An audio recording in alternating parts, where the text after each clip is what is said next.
Hey, welcome back to Smarter Hospitality Talk. Here with episode number 4 in our series, The Experience Drift, How Standards Fade One Shortcut at a Time. Now, a lot of times I think in hospitality, we focus on the bigger picture. We're trying to make more money, we're trying to get those positive guest reviews, but then we don't focus enough time on that experience and that experience drift that may be looming in the background. But before we get started, in case this is your very first episode joining me, my name is Klayton Dennis. I'm a hospitality management consultant. Been in the hospitality, entertainment, and attractions management industry for the past 9 years. Do consider myself quite the jack of all trades just because I really am excited and passionate about working in all areas and all departments of the hospitality industry.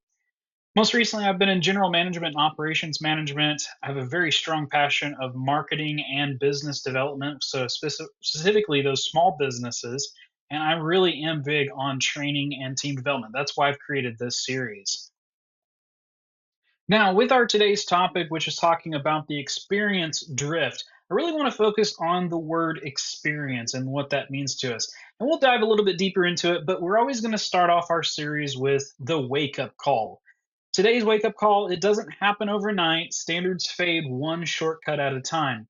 Now, with experience drift, we're referring to things that may impact the guest experience, may impact the guest stay, may impact how you operate as an overall operations. These can be anything from small things like supply chain issues, short staffing, and then just a slip in your quality standards. Experience drift isn't caused by crisis, it's caused by comfort.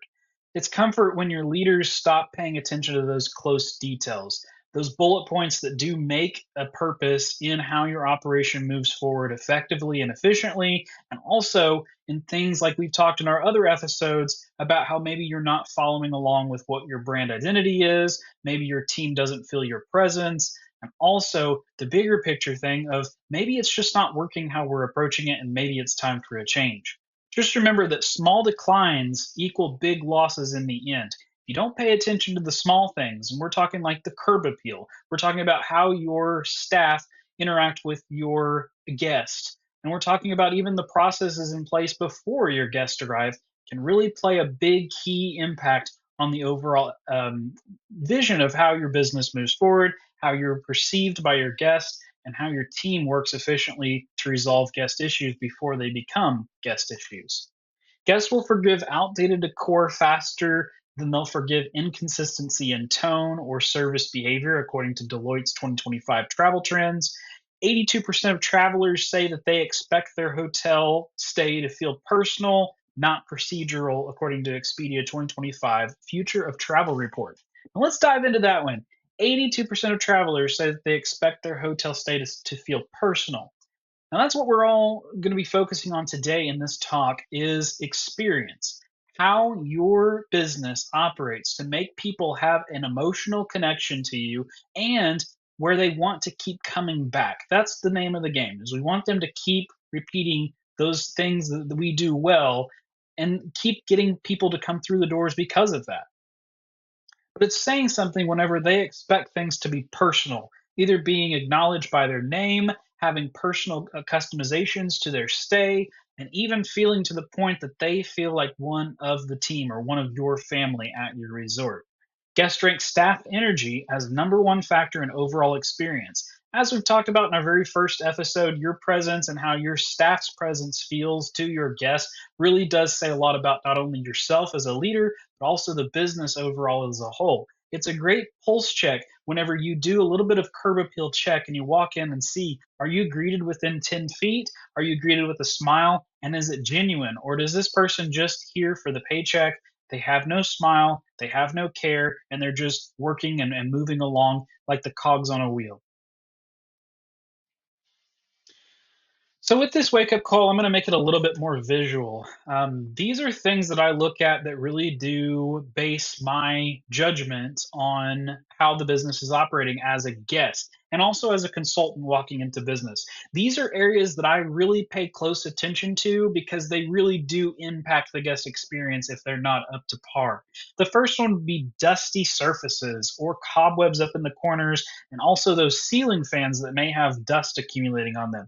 This is a direct reflection on the cleanliness of your operation. And especially if you're in the food industry, I don't want to see a dirty surroundings either in the dining room or any of the public spaces, because I definitely will start to associate that dirtiness or uncleanliness to how your kitchen may look. And that is definitely not a good reflection on what your service standards should be. The next would be curb appeal.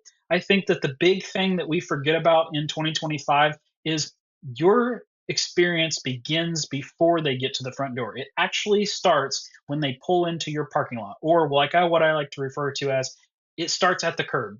The next thing is unbussed tables and also the cleanliness of your dishes. If your dishes have film or your silverware are not polished, the napkin in which my silverware are rolled in is dirty. Those are things that really play into the key factor again with cleanliness, but also how is your operation running efficiently. This is actually a big one. I think this is my number one thing. I judge a business, especially when I do audits or especially when I do consulting. My bathrooms have to be the cleanest place in my entire facility because, again, me as a consumer, I judge a business based on the cleanliness of their bathroom. If their bathrooms don't smell good, if the surfaces aren't clean, if the toilets have toilet paper smashed up in them, if there's toilet paper shreds on the floor, and I even look for those checklists that usually are found on the back of the door at major companies of who came in and cleaned the bathroom last. Because if it looks like a disaster, then they're definitely just going through and checking the boxes and getting the paycheck. They're not actually caring about the experience, which then directly reflects on how my experience overall is going to be. The next thing is signage and things not working the way that they should. This little image icon kind of shares both. But signage, is it handwritten, rushed? Is it taped to the door? Is it taped to the equipment? Is it taped to the furniture? Does it just look like an eyesore? Because all signage really should be branded. It should look clean, sleek, and professional and not rushed. It looks like you have plans in place to fix things whenever things don't go the way they're supposed to. Second thing is when you check into a hotel, I hate when I see post it notes or handwritten signs or a million different typed up signs taped to the back wall. It just looks chaotic, and it really does give you the resemblance that things are in chaos, or that you're constantly having to put notices up so that people do the right thing. It just looks tacky. It's not a good polished experience, and it really does play into and start making me question the operation. The second side of this image is the out of order. So are there things in your facility that are not working correctly, like a toilet that may have a bag over it and an out of order sign? Or is one of your elevators down? Are some of your furniture pieces broken? Is there an amenity that's not available because it's out of order? Those things play big parts in the overall experience and guest reviews. And then finally, the big key player here is the frown. Are your employees happy? Are they genuinely welcoming to me? Do they act like they're having a good time? Or are they frowning and looking like they just hate their life and hate their job? This is the way it should be. You should have high quality standards in your cleaning processes. You should be checking those as leaders and making sure things get dusted down to the finest detail, because your guests are looking for that. The next thing is your curb appeal: good landscaping, good lighting. Your parking lots look like they're in good maintenance, so they've been recently striped. They've been recently resurfaced or resealed, and then making sure that the landscaping matches what your theme is, because that is the gateway for me walking in and starting my experience with you. The next thing is your dining room. Are your tables set? Do they have a nice centerpiece? Is the linen, if they have linen, is it clean? Are the glassware polished and clean? No fingerprints, no dust, no residue.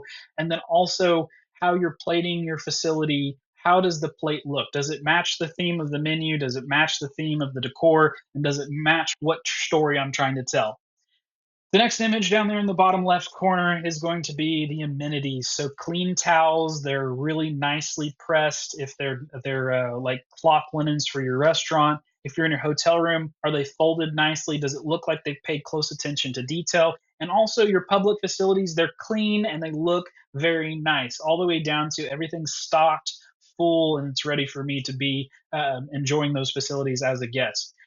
Next image in the middle of the bottom would be the maintenance side of this. So you obviously can walk into a facility and see that the maintenance is up to par because things are clean, all the light fixtures work, all the floors are in good working condition and they look nice. There's no chips, there's no broken tiles.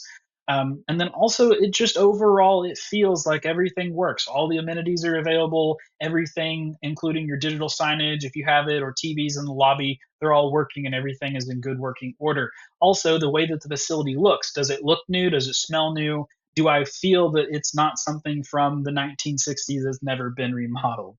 And then finally, the smile, making sure all of your employees display a genuine smile and a genuine care. The way that we shape our experiences in 2025 really does say a lot about our leadership style, but it also says a lot about what we are trying to do. We want guests to feel that they're welcome. We want guests to feel genuinely like they feel valued as a customer. And finally, we want to be truthful and honest on what we've got them here using our marketing campaign. We want them to feel that they can make a connection with us and that they can share that with other people, knowing full well that we are consistent in what we do and that they will be able to experience the same exact experience that they did the first time the next time that they come in, or that person coming in that they've recommended will experience the same thing. So experience is based on several different things. First off is emotion, environment, behavior, and consistency. Emotion is a big key player here. If I don't feel welcome from the very first time that I walk in, that's usually how I judge a hotel is when I walk into the front desk. And if I'm not acknowledged and I'm literally just standing there with no acknowledgement, no hello, hey, how are you doing today? Or welcome in using the actual brand's name, then I probably won't stay there again. And I probably will start looking for other things that make me upset or don't make me feel like I'm getting what I'm paying for. If you start out your experience with that genuine thing, which is your team or yourself and how you're leading, and making sure that it's a genuine experience, you have the smiles, you have people that enjoy their jobs, then the emotion side comes equally as easy as everything else. The environment is how we keep up our surroundings, how we keep our buildings in top pristine condition, cleanliness, and we're consistent with that. The other thing with that environment also does play into your team because people do start to feel the vibe. If your staff is not happy where they're working, your guests are definitely going to start feeling that because it is going to come through almost unintentionally through your product. The next thing is behavior, how your staff handles situations, how your staff anticipates your needs, and also how your guests' behavior impact your other guest experience. So making sure that you have policies and procedures in place if you have unruly guests, and it's just a big juggling act, making sure that everyone stays happy in the same area, but at the same time using a utilitarian style, which is the greatest good for the greatest amount. In this situation, these guests are having a lot of fun, but they're creating a lot of noise in the lobby, which is disturbing the other guests that are trying to enjoy a cup of coffee or an adult beverage in the little nook area where they're reading. So, what do you do? Do you interrupt these guests that are playing the game? Or do you kind of go over and make mention, these are the rules, you're bothering the other guests, or do you just kind of let it play out? In all actuality, that could be a very hard decision to make.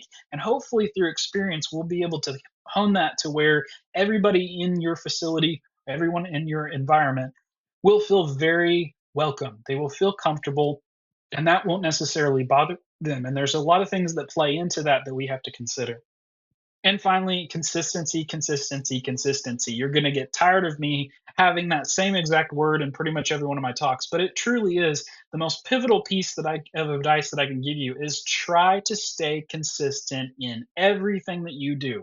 Because if you're not consistent, then it's very hard to set that baseline on what the guest expectation should be, but also what your experience should be each and every time if you're all over the place and you don't have consistency.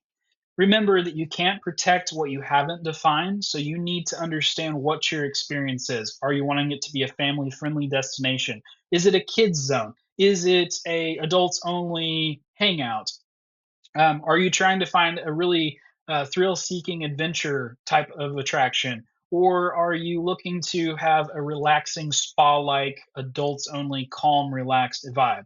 Those are the things that you have to define as the business owner or as the leader of the business, and then you have to make sure everything complements that through the experience using emotion, environment, behavior, and consistency to ensure that you get what you're wanting to go across. Your experience isn't just service; it's tone, intent, and emotion you design for every moment of the experience.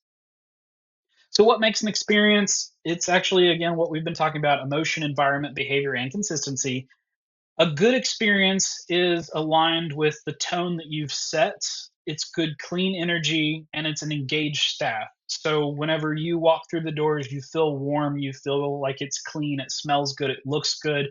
And then your staff is engaged. They greet you within 10 feet with a smile. They ask you how you're doing. They make side talk while they're doing their task, and they make you feel welcome. They also can educate you and engage you in things that may be going on in your resort or at your location and keep things moving in the right direction while they're doing their task. It's not like you're just standing there in silence and then the person hands you the keys and says, "Have a good night."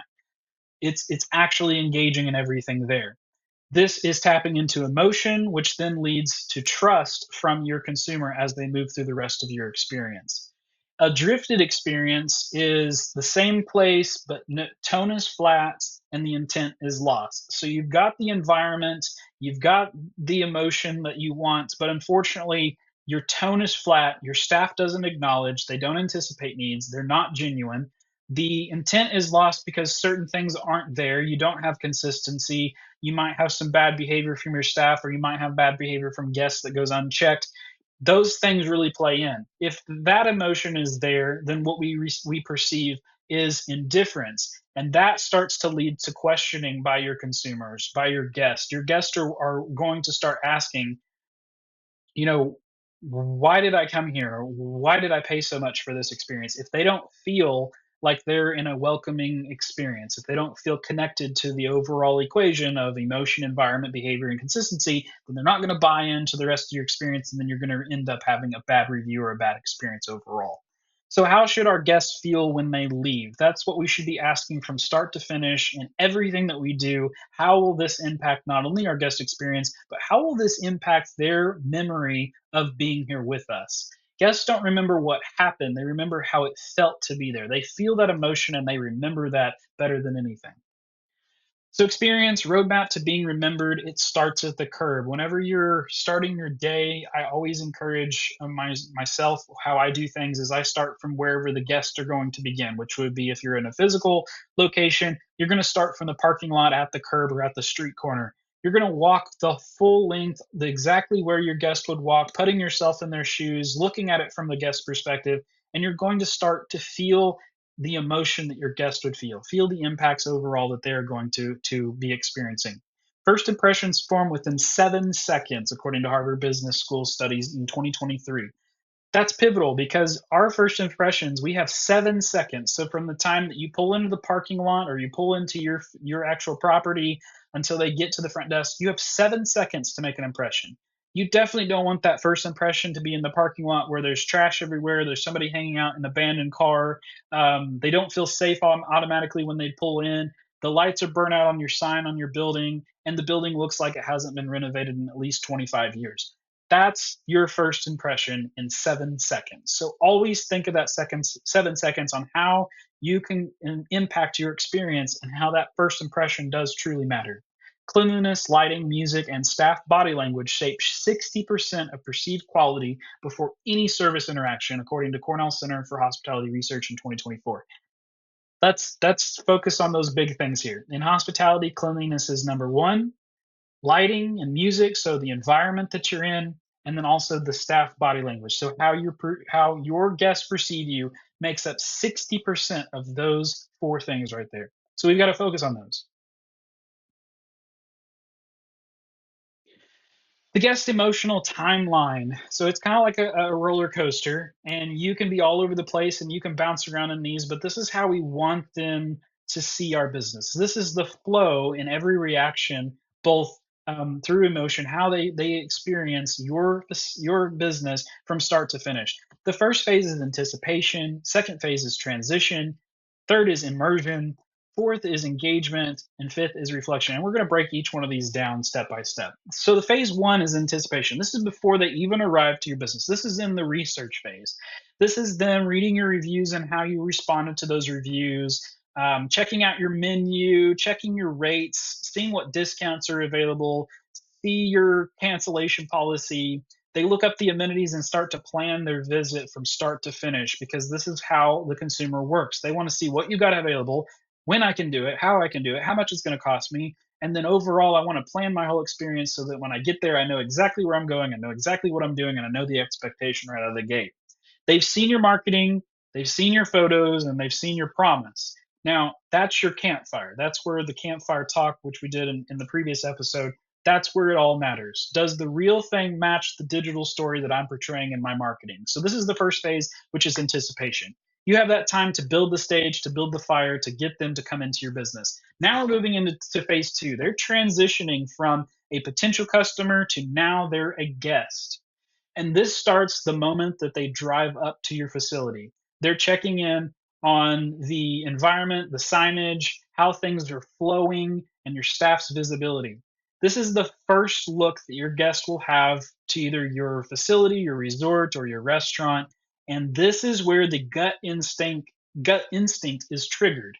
Now, I'm not sure about you, but my gut instinct is never wrong. And if I feel something in my gut, that's probably what's going on. And I think that's a lot of a leadership trait that a lot of you will have, especially in the hospitality industry. So, with this first look and gut instinct, do they feel invited or do they feel ignored? That's the question that's going to be popping into, and their gut's going to be kind of influencing. Does it look like the photos? Do I feel safe when I'm getting out of my car?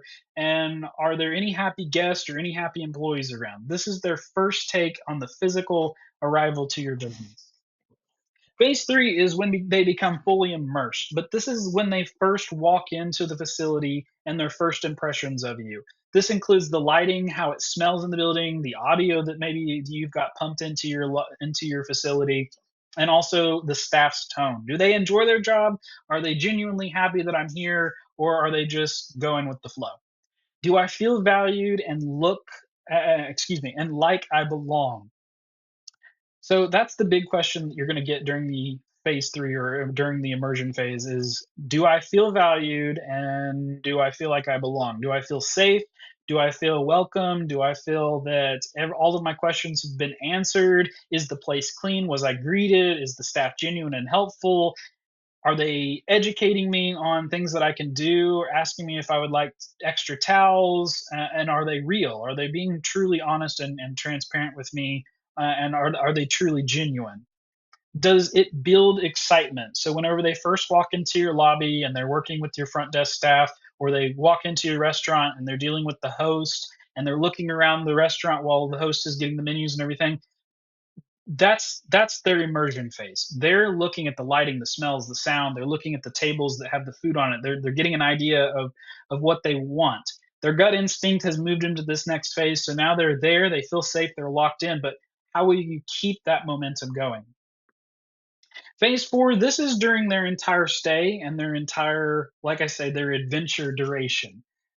This is when, from start to finish, the time that they seat at your table to the time that they leave the front door, or vice versa, they check out of their hotel room and then they walk out to their car and leave the parking lot. This is phase four. This is the engagement phase. Everything in this phase is impactful to how they perceive your experience. Is there alignment or is there drift? During their stay, they're going to pick up on things, or during their visit to your establishment, they're going to pick up on things. This is mental and emotional notes being taken. And once those notes are taken, it's very hard for them to forget those. So if the order was wrong the first night in the restaurant, and it took forever for you to get the replacement, that's a lasting impression. That's an emotional and a mental note that's been taken, and it's going to be very hard to get over that. The next thing is if they check into their hotel room and the linen was dirty on their bed, and then they bring more linen in and it wasn't clean or it was wrinkled, or the housekeeper that brought it in and remade the bed was not happy and they didn't make light of the situation. That's a lasting mental and emotional note that's been taken, and it's going to be very hard to recover because now you've got a cleanliness question, but you've also got a continuity and a consistency concern that's going to be continued to be raised through the remainder of their time. The little things could equal big problems. And let me tell you, in hospitality and pretty much every industry, the little things are big things always. Am I having fun is a question that will be asked mentally and kind of you know, non instinctual, but it will be kind of a theme that goes on. Am I having fun? Am I enjoying this? Is the money worth it? Um, do I need something? Have they thought of everything and I don't have to think? And then finally is phase five. This is the most pivotal portion of it because this takes those mental checks of their entire experience and turns it into something that could impact the first phase of someone else's experience with you. This is the reflection phase. This is the last impression that defines the memory, and this is the last phase that defines the review. And this starts at checkout, or this starts at the time that they've signed the check and they're heading out the door. Would they describe it as cared for or tolerated? So if you anticipated every needs, the staff was wonderful, the experience was great, the resort was beautiful, I didn't need anything the entire time I was there, and I had a wonderful time, then I'm going to feel cared for. But if there was little things that kept popping up that I kept making those mental and emotional notes about, did I just tolerate it to get through it and can keep going in that direction? That's the big question that's going to be asked. Either they can't wait to do it again or they can't wait to leave. Emotions, value, care, memory, needs, those are all things that are going to play into these reviews. Did your campfire get doused? So, from your marketing standpoint, you reeled them in from phase one, and now we're in phase five. Did the campfire stay lit? Is it going to continue to get fuel and oxygen added to it by this experience? Or did they just throw the bucket of water on it because your campfire was put out halfway through this experience? Photos of happiness or frowns. So whenever they're looking back on their and reviewing their stay with you, did they have a lot of happy photos or did they have a lot of frowns or did they just not take any pictures at all because they never made that connection to you or your brand or your experience, or maybe your experience was just non-existent overall. And then this is where reviews are born. So this really starts with a leadership connection and how we get ahead of these experience drifts. It's okay because businesses do experience drifts occasionally, and it's due a lot of time due to their team, due to short staffing, due to budget cuts, due to having kind of a monumental like budget constraint or something like that. Everybody goes through these drifts, but it's how we as leaders shape the return is how things go.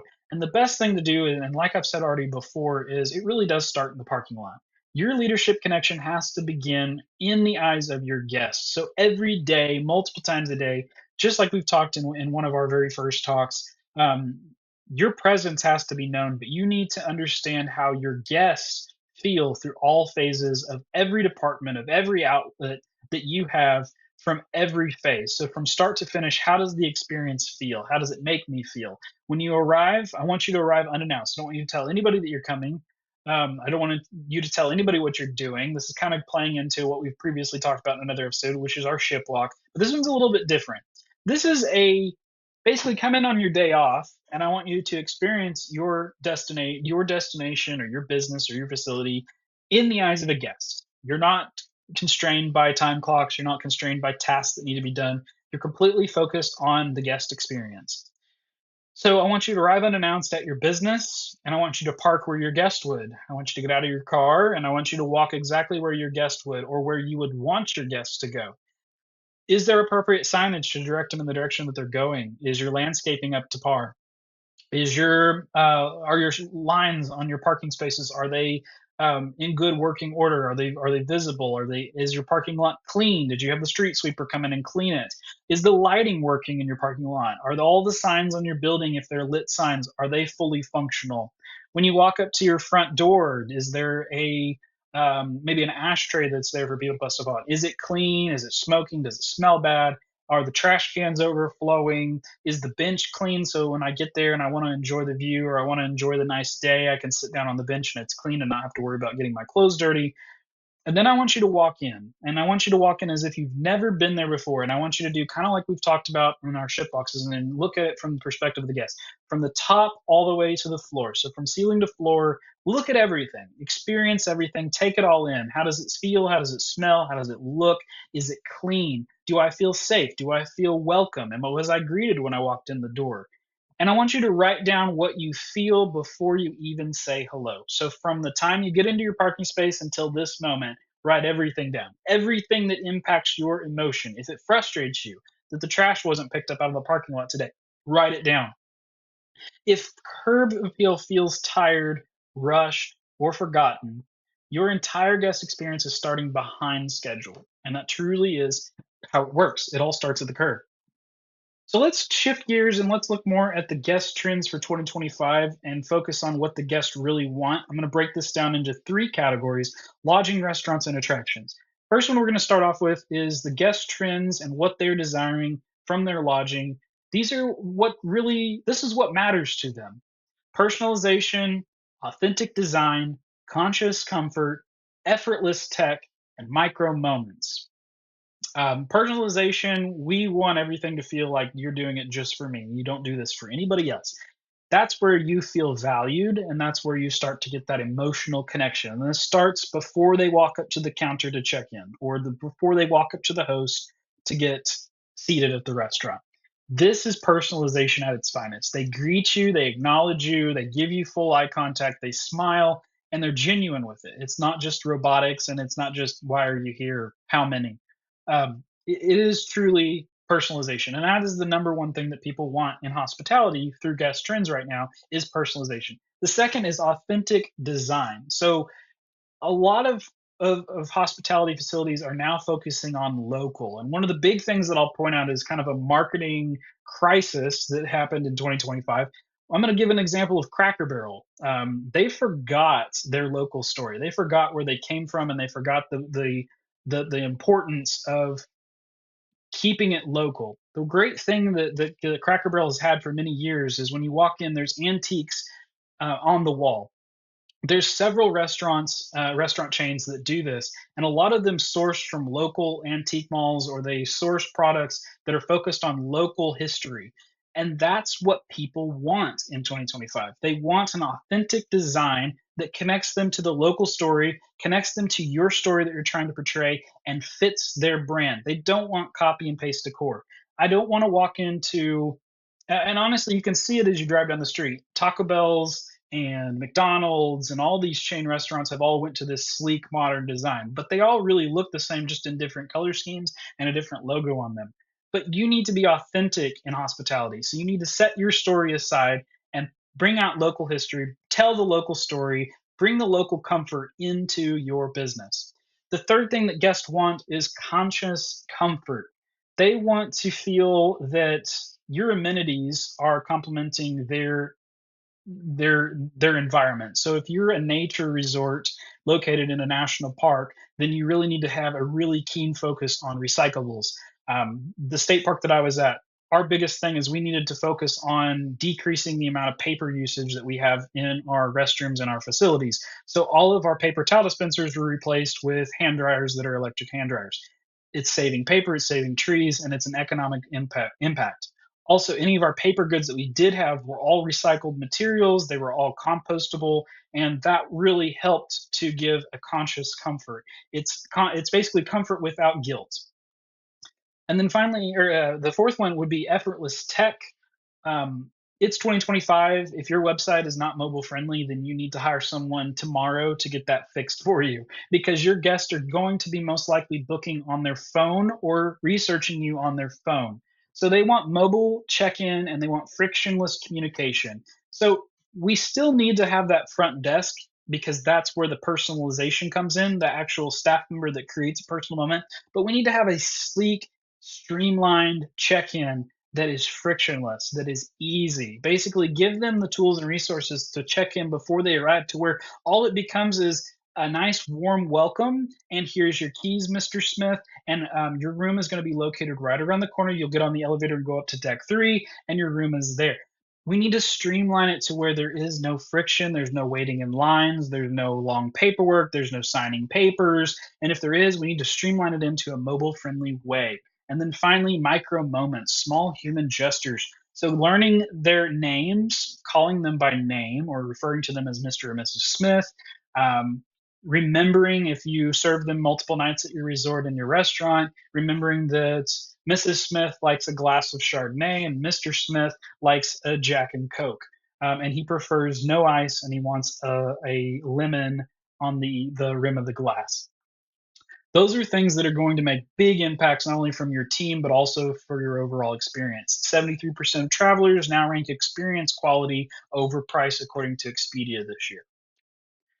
For restaurants, genuine hospitality is warmth over polish. So they want you to be genuine. They know you're going to make mistakes, but it's how you recover from those mistakes or how you get over those challenges that really make a genuine experience. They want to feel welcome. They want to feel like you care and they are the only ones sitting in your restaurant. That's the way everybody wants to feel, especially in the dining situation. Menu transparency, they want honest sourcing. If you're basically taking everything out of a fryer bag or basically out of a bag and throwing it in a fryer, don't go on there and say artesian crafted cheese made here in the city that you're in, put together by pilgrims. Those weird things that you put on your menu to sound sophisticated, they don't want. They want honest sourcing. They want you to say, if you don't want to say that it comes from a bag, then basically just keep it short and sweet and to the point. Describe only what the product is. Don't go into an elaborate details of how it's organic and it's coming from a single source and blah blah blah blah blah. Keep it simple, keep your menus transparent, consistent ambience. So the tone needs to match the brand. If I'm going to a Western themed steakhouse, then the music when I walk in needs to be country or country themed. It does not, I don't need to walk into a Texas Roadhouse and hear opera. And I definitely don't need to walk into a Longhorn Steakhouse and hear Journey and rock and roll. It doesn't fit the ambience. And that's the big thing that people want is consistent ambience. So know your brand, know what tone you're trying to set, know what your product and know what your customer base is, and match it consistently through and through. That's your decor, your overall tone, your mood that you're trying to set needs to match what you're marketing. Four, fast but human, speed with connection. So we need to make sure that if we are going to do quick service, that it's not slop, that it looks consistent, it's plated nice, it's good quality, it's warm, it's prepared to order. We also need to be human though when we're being fast like that, and if we do have long wait times, then we need to educate. Educate why it's taking so long. It's because we hand patty every single burger, we slice the tomatoes to order, and the burgers are cooked to order to your liking, and we actually bake our buns fresh. We just ran out of buns, and we are just getting some new ones out of the oven. So that's what's taking so long, folks. Once you educate them and you engage with them, it becomes okay. The human understands. But if you don't communicate, or you slop food out, then it's just not going to be incorporating a good experience. Local identity is community rooted. So you are taking acknowledgement of your local community or your local roots. You're featuring items on your menu that are coming from local sources or going from local themes. So let's say you're in an area where blackberries are in season, then your menu is going to feature seasonal blackberries. Now, if it's in the middle of March and there is no blackberries in the area, then that probably doesn't feel very local. So you need to keep changing things to where you have a local identity and where you make a connection and you're staying rooted in your community. 60% of diners say emotional connection drives loyalty, according to Open Table in 2024. Guest trends again here for attractions. Their top five is immersive storytelling. So your immersive storytelling starts from the curb and it goes until you end in the gift shop or you leave the actual attraction. Smooth flow and app guided navigation, photo worthy details, staff energy and narrative tone, and post visit connection through email and memory video. So with this, attractions are changing. They're becoming more tech savvy. People want them to incorporate the things that we carry around all the time, which is our cell phones. If your attraction doesn't incorporate some kind of tech element that they can, navigate through their phone, then you need to research ways that you can do that. That's really what our guests are wanting to have an immersive experience. So let's talk about the industry shift and where we're headed. So previously, before the pandemic, we were in a service environment. We provided services. We figured out ways that we could improve our services and produce more with less. Then the COVID pandemic happened and we kind of cut that tie off and we basically just figured out how can we do this safely, effectively, and quickly, and also where we don't actually have a lot of guest interaction because we closed our dining rooms, we closed our facilities down because of the pandemic. And then most recently, in the past 2 years, we've went into what we call the experience phase, and that's where we've changed and we're not providing just a service, but we're making an emotional connection And we're making an investment into our customer to where we're creating an overall experience. We're basically triggering something that will cause memories and physical, emotional connection to your establishment. Now, where we're headed is we're going to transition that completely to focusing on emotions. And how does our service make you feel? How do we want it to make you feel? It's not just about the service and the experience, how you got it, but it's now how are we making an emotional connection in everything that we do? And if we can't make an emotional connection, we're throwing it out the window and putting something that does. So again, we used to sell rooms, meals, and tickets, but now hospitality is no longer a transactional service. It's an emotional ecosystem. 68% of guests trust peer emotion driven reviews, such as stories, photos, and then how they felt and how it made them feel, more than star ratings, according to Skiff research last year. 81% of millennials and Gen Z travelers say they actively choose brands that make them feel something real, according to AMX Global Travel Trends in 2025. And what this is basically saying is our demographics are changing to where we want an emotional impact on an experience from an experience. We want to actually feel it. We want to remember it. We want it to make a lasting impression in us. And also, this can play in a different opposite way of that because it can cause a lasting effect if you went through a drift. So continuing on that for leaders and how this new emotional centered industry shift is going to be focused on, our old skill was managing the service, and we were reacting to stressful situations. We were reacting to negative feedback. Now our new skill is we're curating emotion. So we are coaching with tone. We're watching moods. We're watching how we tell elaborate on things, and we're also focusing on the memory of how they're going to memorize us because we want them to keep coming back. We want them to feel that good vibe, that good emotion, so that they keep coming back. Because if they had a bad emotion or a bad experience, then they're definitely not going to come back and do it again. And just remember, it's not just going to be about SOPs anymore. It's going to be about tone, mood, and memory on everything that we do. For staff, we're going to have to figure out a way to emotionally align. So we're going to be in emotionally alignment becomes a part of your training. So instead of teaching SOPs, we're going to move more into team building exercises, and we're going to move more into quality training through emotion and how our choice of words, how our choice of actions, and how our reactions can actually impact the overall emotion of the experience when we're providing our service. For operations, SOPs must evolve to standards of feeling because in reality, that's what we're trying to pull out of this is how can I make the most positive impact on my guest emotion to trigger those memories for them to keep coming back and keep doing these experiences over again so that I have business and longevity. Greet within 5 seconds would then start to be trained as make eye contact and convey warmth before you speak. So then we would start training on making sure that the first thing we do is give eye contact. We focus on the customer in that moment. The second thing that we do is how do you convey warmth? How do you give the impression of welcomeness and focusing on that and training that into our everyday operation? That's where we're headed with this industry shift. And then finally, for marketing, we're going to be authentic, emotion driven, and we're going to be storytelling because that's what outperforms our ads is something that we're making that connection. And the last talk that I did, we talk a lot about our campfire, and definitely go and watch that video if you haven't, because that episode is all about this of how we are transitioning from basically being clickbait and getting results out of our clicks, and we're focusing more on making an authentic emotional connection to sell what our product is. Campaigns by 27% engagement. That's how much the guest emotion really does play into it.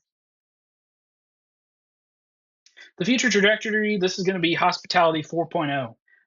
There really is a bright future ahead, and I think that it's very imperative, not only because in the very first episode I did, we talked about presence, and a lot of that revolves around emotion and being genuine and trust that we build with our teams. And I think that's very important that we start to roll that into how we operate our overall guest experience and how we operate our businesses, because in reality, that's where our focus has to shift to. We have to shift to focusing on what the customer wants, how they want to feel, how they want their memories to be impacted of our experience. That's the best way that we can transition into what I refer to as hospitality 4.0. And that's the trajectory that we're on. We're moving into a tech assisted empathy. So AI anticipates needs, freeing staff to focus on moments that matter. AI is really working a lot in how all our property management systems function, anticipating the guest needs based on how they're clicking around our website. That's all based on AI now. How your ad verbiage is going because you use ChatGPT to come up with new campaign ideas. That is really playing a big thing with how AI works. But also, it's allowing us to be predictive because we can take that information that AI is gathering in our first phase, which is kind of the discovery phase for our guests, and we can transition that into welcome back. Would you like a bottle of Merlot? So we can use those. Our technology at our advantage to assist us to create predictive personalizations, which again was the number one thing that people wanted in lodging in today's time. We're also going into quiet luxury and emotional minimalism. Guests want calm space and intentional design.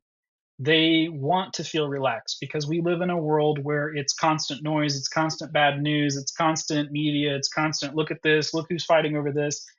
We want a place that when we go to a resort or we go to a restaurant that we can forget all that. We can put our phones down or leave them in our pocket and we can focus on just being immersed in our overall experience.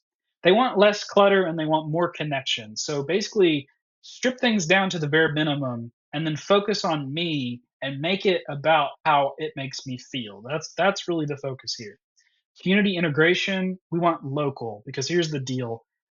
Large chains are even figuring it out that they need to figure out ways to tie more into locals and what the locals want, and customizing their menus or customizing their services to fit what the local experience is, and then also keying into where did we come from, where did this community evolve from, and trying to key into making that a part of our experience. And then also human storytelling as a strategy. Every interaction becomes a part of a larger emotion, and this starts at the curb and it ends at our checkout. So we story tell from the very time that we start marketing to our audience, and we want to keep that story consistent, and it needs to be very, very identical to what we're doing in our marketing. Otherwise, we're going to learn something else.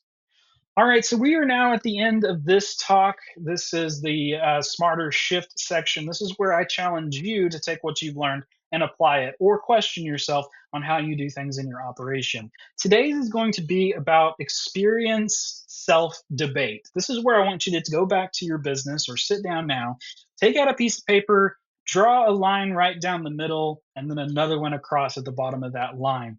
On one side, I want you to put the good. This is 5 positive areas that make your experience. So 5 things you do well or your overall experience has proven to do well.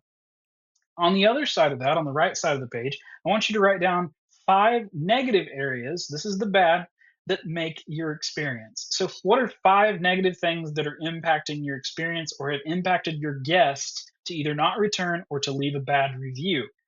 Really focus on these 5 points on both the good and bad, because these 5 points are where you can capitalize on improving your experience, but also to pinpoint what your staff is doing well, what your marketing is doing well, and what your guests like. And then at the very bottom in that bottom section, we're going to create 5 emotional connections that you have that make your experience. These 5 emotional connections, this is the, kind of where the trajectory we're heading is more of an emotional instead of an experience. So what are 5 things that you connect to your consumers emotionally with, instead of just this is what we offer, this is the service we provide? How do you connect with them emotionally in 5 ways? What I want you to do is I want you to steer your experience based on your reviews. So go to your reviews and write down the most consistent things that they are saying that they really like, that really shape them, and why they're coming back, because that's the best way for you to gauge it. The next thing is if you have post-stay surveys, go in and find those comments and review them and pinpoint the 5 areas that you need improvement and the 5 good areas that you do well. And then build your future. How are you going to adapt that to be emotional instead of experience and service driven? How are you going to make an emotional connection to where they want to keep coming back and repeating those to create lasting memories? So that's your challenge for today. That's the Smarter Shift. And this, most importantly, has been Smarter Hospitality Talks. I hope what I've discussed today gives you a lot of things that you can use either in your operations, or it gives you a new perspective, or it makes you think. And if it hasn't, that's perfectly okay too.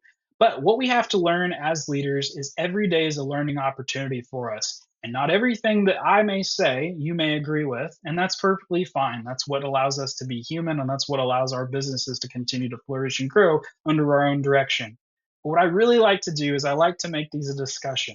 So in the comments section, take what you've learned today, give me your feedback. If you've learned something new, if there's something that you're using that you think would be helpful or beneficial, or even give me your actual guest feedback on how they feel about your operations. Because at the end of the day, we want to have a good quality experience that guests want to keep coming back for. But we also want to have our staff be a part of that experience. We want to make sure as leaders, we know every inch of our experience from top to bottom or from curb to checkout, to where we are able to make those independent decisions that allow us to shape the way the guest feels emotionally as we move into that new era of hospitality. Again, my name is Klayton. This has been Smarter Hospitality Talk. We look forward to seeing you in some of our other episodes, and feel free to reach out to us at HospIQ, where smarter hospitality starts here.